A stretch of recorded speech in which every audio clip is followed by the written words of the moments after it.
저는 지금 태풍 피해를 입은 오천 냉천에 나와 있는데요. 향후 어떤 식으로 재정비를 해야 할지 오천의 환경을 생각하는 모임 고일래 위원장님을 만나보도록 하겠습니다. 네, 안녕하세요, 위원장님. 안녕하십니까. 네.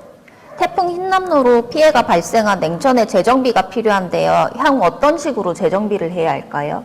예, 먼저 지난 9월 유례없는 흰남노 태풍으로 인해 가지고 10분의 포항 시민이 유명을 달리했습니다. 그분들의 명복을 빌면서 이런 피해가 다시는 반복되지 않도록 재정비가 필요하다고 생각을 합니다. 오천읍 냉천은 친수 공간으로 조성하기에는 부적합하다는 것을 몇 번의 태풍으로 답습하게 되었습니다. 또 이번에 태풍으로 인해 가지고 또 그동안 친수 공간의 시설들이 모두 유실되는 재산적 피해라든가 아픔을 겪게 됐거든요. 그래서 실수가 되지 않는 친수 공간의 냉천은 재정비되어야 된다고 저는 생각을 하고요. 가을평이, 오지, 세계기 등에서 내려오는 물들이 합쳐져서 인덕교라든가 냉천교 쪽에서 급격히 증가하는데 그 친수시설이라든가 이런 걸로 인해서 물의 흐름을 방해하고 있습니다. 그래서 물의 흐름을 정상화시키는 게 절대적으로 필요하다고 생각을 합니다.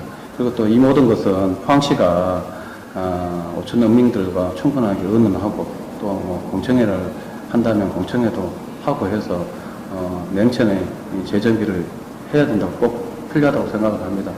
그러니까 오천의 발전은 냉천의 재정비라든가 발전이 없으면은 안 된다고 생각합니다. 말씀하신 걸 정리해보면은 물의 흐름을 최우선으로 하고 물이 원활하게 흐를 때 친수 공간을 조성한다던가 이제 그 뒤에 이루어져야 한다는 거네요. 그렇죠.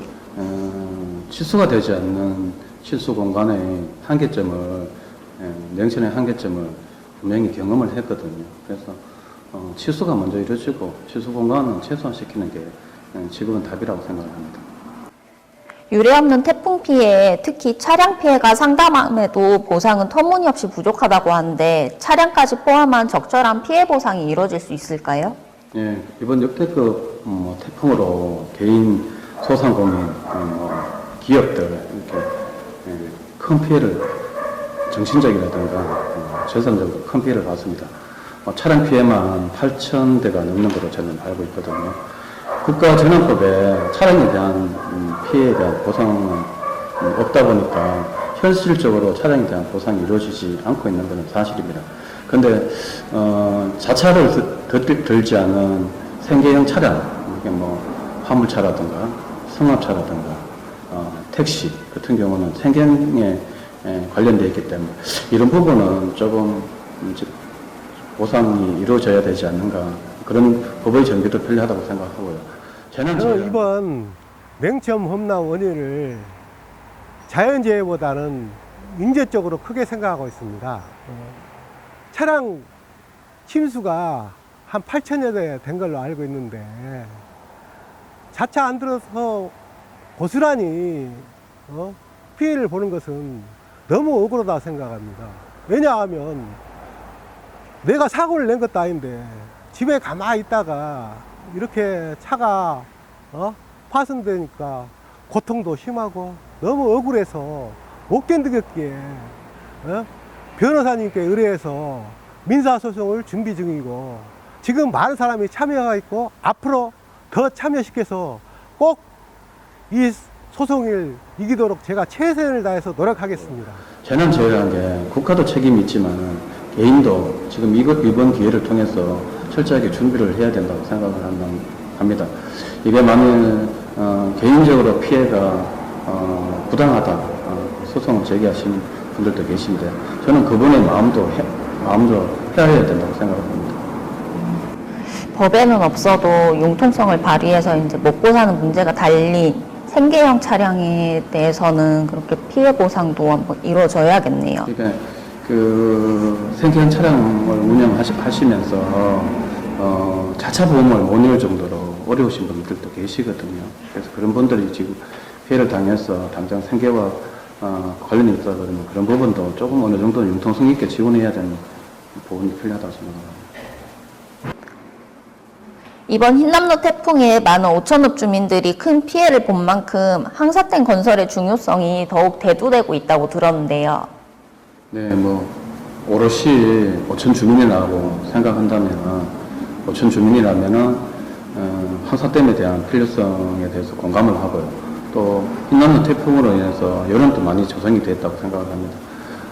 제가 초등학교 4학년 때 홍수를 당해서 새벽에 똑같은 그로 인해 가지고 물난리를 당해서 여동생이 손을 잡고 그 밀려오는 물길을 피해서 피난한 적이 있거든요. 그때부터 제 기억으로는 수많은 냉천에서 오는 이런 물로 인해 가지고 피해를 당하고 있습니다. 그러면은 유입되는 물의 양을 조절할 수 있는 곳이 필요하거든요. 그래서 그게 필요하다 그러면은 항사댐은 물 조절요. 그리고 또 우리가 지금 치수보다는 치수화와 이수를 위해서 항사댐이 필요하다고 생각을 합니다.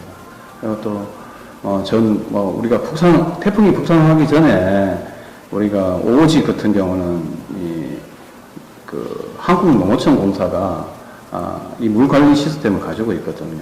근데 주민들의 의견을 좀 무시하고 태풍의 대비를 제대로 하지 못한 걸 알고 있습니다. 그래서 그렇다 보니까 또 태풍에 많은 피해를 받게 됐거든요. 그런 후에 발원지인 쪽에 항사댐 건설에 대해서 주민들도 충분히 공감이 되었기 때문에 필요하다고 생각을 합니다. 항상 얘기가 나왔던 거지만 이번 일로 항사댐 건설이 얼마나 더 중요한지 다들 몸소 느끼셨겠네요. 그렇죠. 이제 향후적으로 보면은 우리가 지금 반복되는 피해를 가지고 대책을 못 세웠잖아요. 그 대책이 항사댐이라고 생각을 한다고 보고 주민들이 여론이 높아지고 있다 그러면 이수와 치수를 위한 항사댐은 꼭 필요하다고 생각을 합니다. 마지막으로 위원장님께서 오천읍 환경에 대해서 한 말씀 해주시겠어요? 오천은 지금 인간의 가장 기본 권리인 공기와 물, 그거로 중요한 시기에 놓여 있습니다. 두 곳의 폐기물 매립장, 자연순환형 시설, 그 다음에 SRF 시설, 음식물 처리장, 이 모든 시설들이 지금 정설이라든가 신설을 앞두고 있거든요. 거기에 우리 지금 흰남노 태풍으로 인한 여러 태풍 피해, 그래서 오천은 지금 중요한 시기를 지나가고 있는 이 마당에 모든 오천인의 리더들뿐만 아니라 주민들이 이 부분에 대해서 같이 협력하고 같이 뜻을 모아야 된다고 생각합니다. 오천은 결국은 우리의 오천 주민들 것이거든요. 복구를 위해서 지원해 주신 해병대, 그리고 또 여러 공무원들, 관계자분들, 또 주민, 시민, 모든 타지에 있는 모든 분들께 감사를 드립니다. 네, 인터뷰 감사합니다. 네, 감사합니다.